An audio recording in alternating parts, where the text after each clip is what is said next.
Dan pemirsa, untuk membahas bagaimana peta koalisi di sejumlah lumbung suara nasional, kita akan membahasnya dengan Ketua DPP Partai Golkar, Aceh Hasan Syadzili. Bang Aceh, selamat pagi. Selamat pagi, Assalamualaikum. Waalaikumsalam warahmatullahi wabarakatuh. Kemudian ada Ketua DPP Partai Nasdem, Willy Aditya. Bang Willy, apa kabar? Pagi Mas Iqbal, sehat. Sehat, dan selalu ada pengamat politik Adi Prayitno. Mas Adi selamat pagi. Selamat pagi, Iqbal, Bang Willy, Pak Aceh. Baik. Terima kasih teman-teman sudah bergabung dengan Selamat Pagi Indonesia. Bang Aceh, apakah sudah firm Golkar nanti akan mengusung petahana di sejumlah daerah strategis seperti Ridwan Kamil tentunya? Iya, sebetulnya Partai Golkar sekarang ini dalam tahapan survei ya, dan survei yang dilakukan oleh Partai Golkar itu dilakukan selama 3 tahap. Dan sekarang baru tahap yang pertama. Memang ada beberapa daerah yang kami telah menegaskan dukungannya.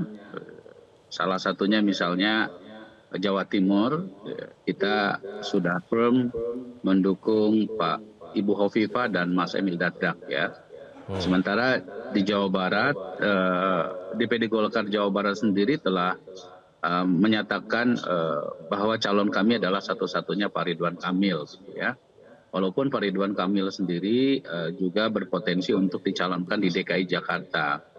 Nah, ini semua memang kami ambil kebijakan berdasarkan atas berbagai pertimbangan yang dimungkinkan bagi kita untuk memastikan kemenangan kader maupun calon-calon yang nanti akan diusung oleh Partai Golkar.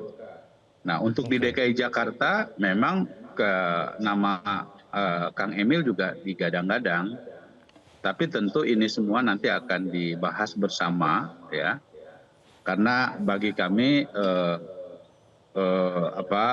fenomena Pilpres kemarin dalam Koalisi Indonesia Maju juga akan menjadi pertimbangan kami di dalam menentukan siapa yang nanti akan didukung bersama-sama di dalam koalisi tersebut.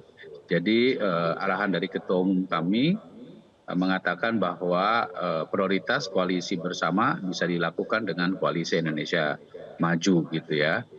Nah, di beberapa provinsi yang lain kami juga masih melakukan survei, dan survei tersebut masih dalam tahap penjaringan dan memetakan potensi suara di masing-masing daerah, dan kami ingin tahu dari masing-masing daerah tersebut apakah kader-kader Partai Golkar baik yang menjadi petahana maupun sebagai kompetitor awal itu memiliki potensi untuk bisa memenangkan atau tidak.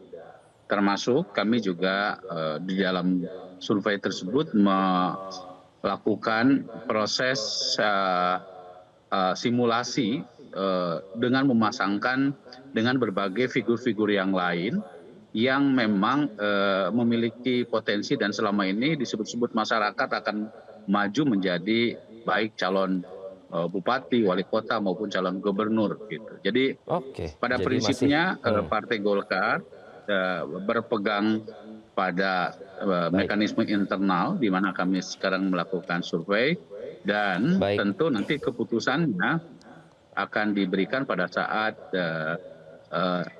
setidaknya nanti pada saat mau pendaftaran itu. Jadi pertimbangannya tidak jauh berbeda dengan pada saat Pilpres ya, Bang Aceh ya. Ada 3 tahap, sekarang baru sampai tahap pertama. Kemudian juga nanti bahkan sudah melakukan simulasi. Nah, Bang Willy, tadi disebut oleh Bang Aceh, Jakarta juga mungkin akan menggadang-gadang Ridwan Kamil sebagai salah satu calonnya. Kalau Nasdem sendiri bagaimana? Apakah sudah firm akan mengusung Anies Baswedan nanti di Pilkada? Insya Allah, Mas Iqbal, tentu Anies menjadi magnet utama dalam kontestasi Pilkada DKI ya. Nah, sekarang kita masih berkomunikasi secara intensif, meminta pandangan dari banyak tokoh bagaimana tentang Pilkada DKI ya. Sejauh ini pembicaraan Nasdem, PKS, bahkan PKB ya, tentu kita berharap Mas Anies bisa melanjutkan kepemimpinan beliau yang belum tuntas ya, baru 5 tahun, masih ada 5 tahun ke depannya. Tentu apa-apa yang menjadi mimpi-mimpi besar, kerja-kerja besar dari Mas Anies itu bisa dilanjutkan. Ya. Jakarta sayang ya kalau itu gantung ya. Ya, tentu ini menjadi pertimbangan bagi kami di Partai Nasdem dan juga di beberapa kawan koalisi. Dan yang menarik juga ada beberapa partai besar juga yang menyinggung nama Mas Anies, artinya Anies sebagai figur yang dominan di dalam kontestasi Pilkada DKI dan juga tentu kinerja Anies sendiri ya. Tentu dua hal itu menjadi pertimbangan yang objektif di dalam menentukan kandidat yang akan diusung nanti. Oke, Bang Willy, tapi kalau untuk nama Anies sudah tidak ada survei-survei lagi ya, seperti Golkar ya?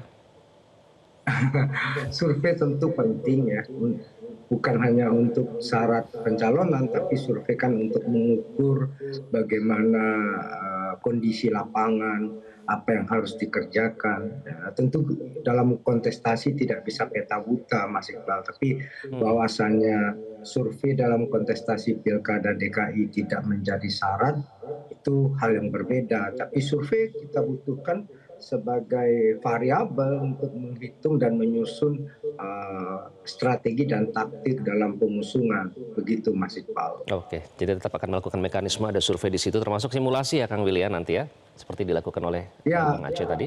Tentu kalau dalam proses siapa yang akan mendamping Mas Anies, ini ada dua variabel yang selalu kami dorong. Tentu pertama tidak kawin paksa, ada chemistry yang terbangun. Yang kedua tentu ada preferensi dari partai. Sejauh ini PKS partai pemenang di sini ya, Nasdem memiliki kursi yang signifikan. Tentu kalau ada partai yang lain yang mengusung itu jadi pertimbangan. Oke, tidak kawin paksa tapi beda ceritanya kalau calonnya pasti menang ya, Bang Willy ya. Nanti kita akan bahas, kita akan tanya ke Mas Adi, meskipun tadi kita lihat ya belum ada kepastian tapi sudah dilakukan survei. Bang Willy juga bilang ini bukan peta buta. Tapi kalau kita lihat nama-nama yang disebut tadi kan petahana semua. Nah, apakah memang petahana ini masih menjadi magnet yang terkuat untuk nanti diusung dalam pilkada berikutnya? Nanti kita akan tanya ke Mas Adi usai jeda. Tetaplah bersama kami di Selamat Pagi Indonesia.